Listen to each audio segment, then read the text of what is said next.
ആ കഴുകൻ ഉയരങ്ങളിലേക്ക് പറന്നുയർന്നുകൊണ്ടേയിരിക്കുകയാണ്. എന്നാൽ രണ്ടാമതൊരു കഴുകന് പറക്കുവാൻ കഴിയുന്നില്ല. പറക്കുന്ന കഴുകനെ കണ്ടുകൊണ്ട് പറക്കാൻ കഴിയാത്ത കഴുകൻ എന്തു ചെയ്തെന്നറിയാമോ? അവിടെ വില്ലൊരുക്കിക്കൊണ്ടിരിക്കുന്ന ഒരു വേട്ടക്കാരനോട് പറയുകയാണ്, ഉയരത്തിൽ പറക്കുന്നതായ ആ കഴുകനെ അങ്ങ് കണ്ടോ? എന്തു ചെയ്യുമെന്ന് എനിക്കറിയില്ല, എങ്ങനെയെങ്കിലും ഈ അമ്പെയ്ത് ആ കഴുകനെ താഴെ വീഴിക്കണം. വേട്ടക്കാരൻ പറഞ്ഞു, തീർച്ചയായിട്ടും അതിനെ താഴെ വീഴ്ത്താം, എന്നാൽ എന്റെ അമ്പ് മുകളിലേക്ക് പോകണമെങ്കിൽ അതിന് 4 തൂവലുകൾ വേണം. അപ്പോൾ ഈ തറയിലിരുന്നതായ കഴുകൻ പറഞ്ഞ മറുപടി എന്താണെന്നറിയാമോ? 2 ചിറകുകളും വിടർത്തിയിട്ട് നിങ്ങൾക്ക് ആവശ്യമുള്ള തൂവലുകൾ എടുത്തുകൊള്ളുക, എന്നാൽ ആ കഴുകനെ താഴെ വീഴ്ചയെ മതിയാകൂ. ഇയാൾ 4 തൂവലുകൾ പറിച്ചെടുത്തു. അമ്പെയ്തിട്ട് പോയില്ല. വീണ്ടും 10 തൂവലുകൾ പറിച്ചു. അമ്പെയ്യാൻ കഴിഞ്ഞില്ല. 15 തൂവലുകൾ പറിച്ചു. അമ്പ് മുകളിലേക്ക് പോയില്ല. ഈ കഴുകൻ എപ്പോൾ അമ്പെയ്യുമെന്ന് പറഞ്ഞാൽ നോക്കിയിരിക്കുകയാണ്. അവസാനം നോക്കുമ്പോൾ ഈ ചിറകിലും തൂവലുകളില്ല, ഈ ചിറകിലും തൂവലുകളില്ല. തൂവലുകളെല്ലാം വേട്ടക്കാരൻ പറിച്ചെടുത്തു.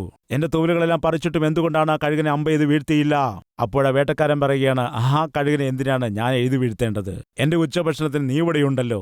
ആ കഴുകന്റെ തൂവലുകളെല്ലാം പറിച്ചെടുത്ത് അതിന് പറക്കുവാൻ കഴിയാത്ത വിധത്തിലാക്കി അതിന്റെ കഴുത്ത് പിടിച്ച് ഓടിച്ച് ആ ബാഗിലിട്ടു. ചത്തുപോയത് ആരാണ് പറയുക? ബലിയായി തീർന്നത് ആരാണ്? അസൂയപ്പെട്ട കഴുകനല്ലേ? അസൂയ നിന്റെ ശരീരത്തിന് ദോഷകരമാണ്, നിന്റെ ആത്മീയതയ്ക്ക് ദോഷമാണ്, നിന്റെ ഭാവിക്ക് ദോഷമാണ്. അതുകൊണ്ട് ആരോടും നമുക്ക് അസൂയ ഉണ്ടാകാൻ പാടില്ല. ആരെങ്കിലും അവരുടെ ജീവിതത്തിൽ ഉയരുകയാണെങ്കിൽ, അവർ അനുഗ്രഹിക്കപ്പെടുകയാണെങ്കിൽ, നന്മ പ്രാപിക്കുകയാണെങ്കിൽ, അതോർത്ത് ദൈവത്തെ സ്തുതിക്കുക, അവരെ അഭിനന്ദിക്കുക. ഫലമായി ദൈവം നിന്നെയും അനുഗ്രഹിക്കും. ഫലമായി ദൈവം നിന്നെയും ഉയർത്തുവാനിടയാകും.